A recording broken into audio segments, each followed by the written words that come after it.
Imagine that you had a time machine and you would go back in past 6 years and you'd have to show the people there that this is how comic book look like in 2020. And they would be like, is that like an independent comic? No, it's DC Comics. Imagine having that conversation, trying to explain to those people that this is reality. They would probably ask you, it's like, well, what happened? Did Tumblr invade DC Comics?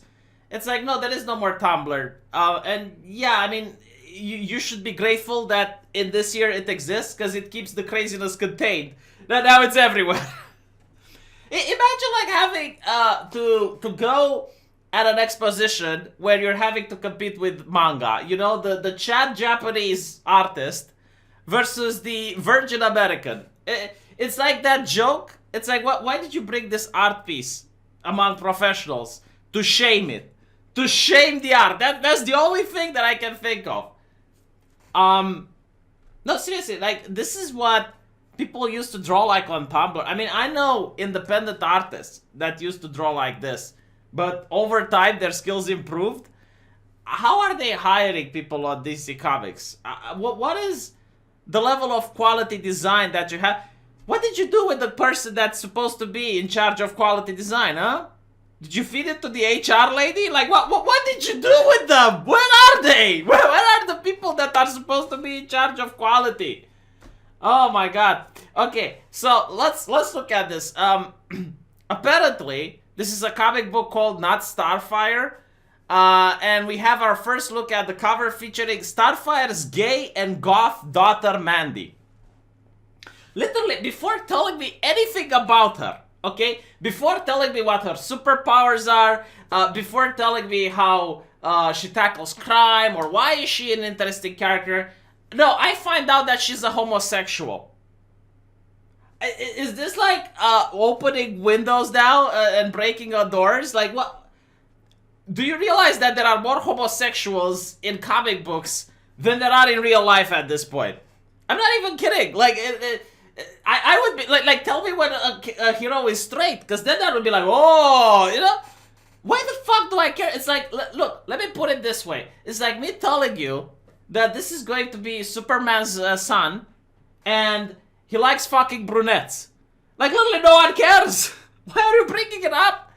You know, like, first, at least build the character a little bit. Get people interested before you talk about the ficky. I'm buying comic books, not porn novels, right?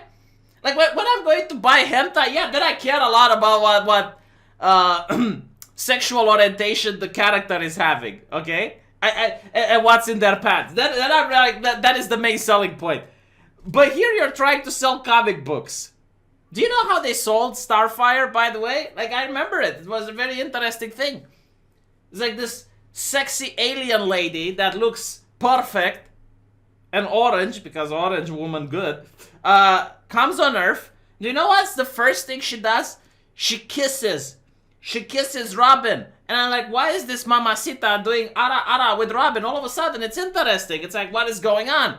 And then you find out, well, she's from this alien race, and she is a very emotional being, and through kissing, she can learn the language and the thoughts of the person that she kisses. Like, well, you know, that's interesting. But, like, that wasn't how they advertised it. It wasn't, hey, this is Starfire. She likes ara with Batman's little kids. You know, like, that didn't fly. Like, they didn't present it as such. It's like, what is this? I know why this is, by the way. Like, I know what the purpose of this is. Like, the purpose is this. Look, the comic is perfect. There is absolutely nothing to criticize here. If you don't like the comic, for whatever reason, it's because you're a homophobe. There's no other reason. Oh, and by the way, if you don't like to read comics, if you're not into comics, you should purchase this anyway. Because you stick it to the homophobe. They will not be able to sleep at night because you paid money for this. And she's goth, is she? Like, is goth even a thing? Is goth like part of the edginess? My god, at least make her play Fortnite or something that the kids can relate to. No, seriously, like, is goth still a thing? When I was a kid, like, it was cool, it was edgy. I hanged out with my friends in the graveyard, and people thought we were Satanists. We were, pretty much like, I guess the far right is being treated now, huh? But back then we were goth. Oh my god, we were going to summon Satan. That's how our mothers were complaining whenever we listened to music. The more things change, the more they stay the same, aren't they?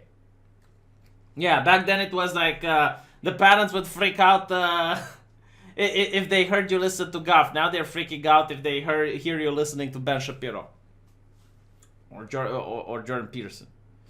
Another thing that really bothers me, it's like, oh, New York Times best-selling. Who the fuck cares?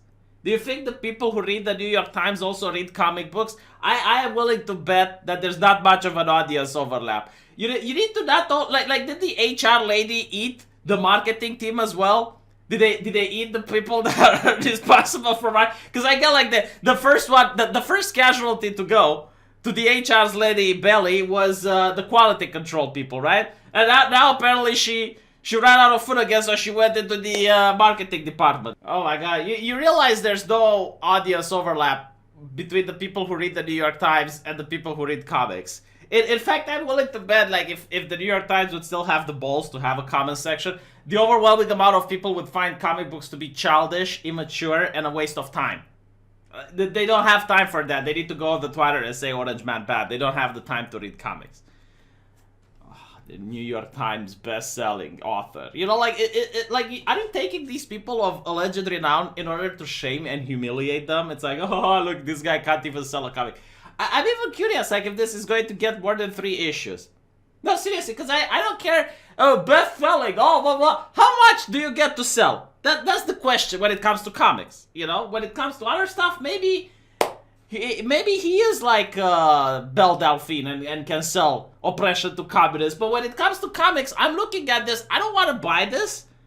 Even, like, no, let me put it this way. If you paid me to buy this, we would need to have, like, some dialogue. There would be negotiations involved. Because you'd have to pay me a lot just to read this. Just to read this. Like besides the fact that the art style is ugly, you manage to not say a single thing that would want me to read the comic. Do you know what got me to read a comic? I think it was a couple of months ago. I found out that there's this new villain, the Batman Who Laughs, which apparently is like the Batman, but it's got the mentality of the Joker. It's like a mixture between the two. And it's like, oh wow, you know, and he holds the Robins as pet dogs. And I'm like, you know, like, this is interesting. I want to read that. You know, it gets me involved. I want to read that stuff. There was also another manga. It's like this girl dies in a car crash and she gets reincarnated as a spider and learns to do heresy magic. And I'm like, you know what? That's cool. That's cool. I want to read that. What does this have? She's goth. Oh my god, is she? Is she now? Oh, and she's gay. Oh, really interested in finding out the lesbomancy adventures. Yeah, I need to pay a cold hard body in order to do that. Look, if I wanted to read about gay characters, I go on Pornhub. It's a different genre. It's a different place for that. Yeah, here's an idea. Start feeding your HR lady, DC Comics. Start feeding her. Give her food so she stops eating your other departments. You should call her the Great Devourer, huh? Karen, the Great Devourer, working as HR at DC Comics. She already cannibalized the marketing team. The quality department, oh god. Like, you go in there, it's like a crime scene. There's no one there to be found. And I guess, like, the good artists as well. Yeah, it's probably how she awakens. If you draw good art, she awakens. Like, she has a taste for talented artists. And she goes, nom nom nom nom nom. If it's a bad artist, then she leaves them alone a bit, like that witch from Hansel and Gretel, allows them to mature. To get more meat on their bones, huh?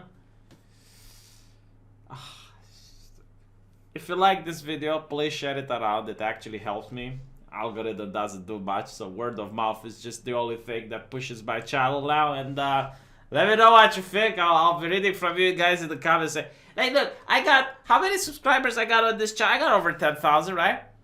How many of you, like, legitimately would genuinely want to read the comic? Like, I'm really curious. Just one. I want to see one person. Like, tell me what exactly has attracted you into that story. Like, what do you want to learn about? What are you interested in? Like, tell me in the comment section, because I'm really curious now.